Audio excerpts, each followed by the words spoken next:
আলাইকুম সবাইকে। আজকে কিছু রান্নাবান্নার ভিডিও আমি আপনাদের সাথে শেয়ার করব। আর প্রথমেই করতেছি ফ্রাইড চিকেন। তার জন্য মাংস ভালো করে ধুয়ে আদা রসুন এবং মরিচের গুঁড়া, জিরার গুঁড়া, লবণ আর গোলমরিচের গুঁড়া অ্যাড করে নিতে হবে এবং দিতে হবে সয়া সস আর কর্নফ্লাওয়ার। সাথে দিয়ে দিব একটা ডিম আর ময়দা দিয়ে ভালোভাবে এটাকে মেখে নিতে হবে। তারপর এটাকে ভালো করে ম্যারিনেট করে নিতে হবে। এখানে আমি ডিম ইউজ করেছি, যার ফলে এটা খেতে অনেক সফট হবে। আর এদিকে ভেজিটেবল রান্না করা হচ্ছিল, আর ভেজিটেবল এই রান্নাটা প্রায় অলমোস্ট কমপ্লিট হয়ে গিয়েছে। এটার ভিডিও আমি করতে পারিনি। উপরে একটা ম্যাগি মশলা দিয়ে ভালো করে এটাকে নেড়ে চেড়ে নিতে হবে। চাইনিজ ভেজিটেবল আমার খেতে খুবই ভালো লাগে, আর এটা ডায়েটের জন্য খুবই ভালো অ্যান্ড হেলদি, আর আমি এটা অলওয়েজ খেয়ে থাকি। আর এটা ছিল সবজিটার ফাইনাল লুক। তো বাইরের প্রকৃতি দেখতে দেখতে রান্না করতেছিলাম। তো এদিকে সবজি রান্না করা কমপ্লিট। এখন আমি আরেকটা প্যান বসিয়ে দিচ্ছি। এখন আমি ফ্রাইড রাইস রান্না করব। তার জন্য 2টা ডিম আমি এখানে দিয়েছি। এটা ভালো করে নেড়েচেড়ে ভেঙে চুড়ে নিতে হবে। এটা যখন এরকম একটা পর্যায়ে চলে আসবে তখন এটা নামিয়ে ফেলতে হবে। তারপর একটা প্যান বসিয়ে আবার তেল দিয়ে এটা আম্মু করছিল, তো রসুন কুচি দিয়ে দিয়েছে। তারপর দিয়ে দিতে হবে গাজর কুচি।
তো এই ছিল আজকের রান্নাবান্না এখন খাওয়া দাওয়ার পালা।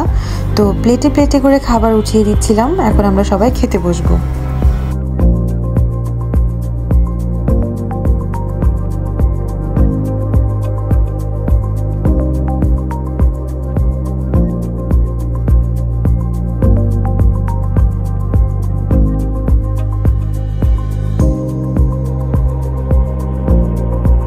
তো এখন আমরা ড্রয়িং রুমে বসে আছি, সবাই মিলে খবর দেখতেছি, গল্প করতেছি, আড্ডা দিতেছি।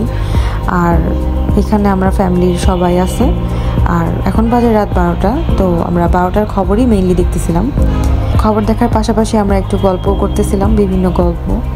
তো এইভাবেই আমাদের দিনটা শেষ হয়ে গেল।